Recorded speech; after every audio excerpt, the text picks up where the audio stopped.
Naalala mo pa ba ang iyong kabataan? Ang panahon kung kailan buhay ay kigaan. Walang ibang ginawa kundi ang maglaro sa bakuran at sa mga kalaro ay makipagtawanan. Mga alaala sa nakaraan na gusto kong balikan.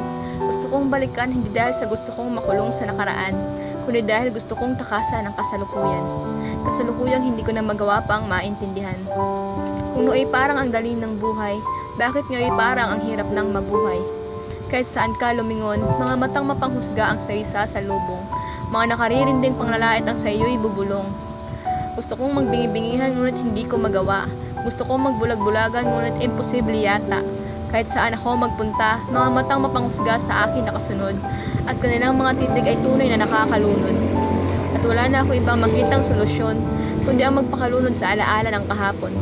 Na sa akin nagbibigay ng lakas upang paulit-ulit na bumangon. Para balang araw ay nakangiti kong masabi sa batang ako ang mga katagang, ito na ako ngayon.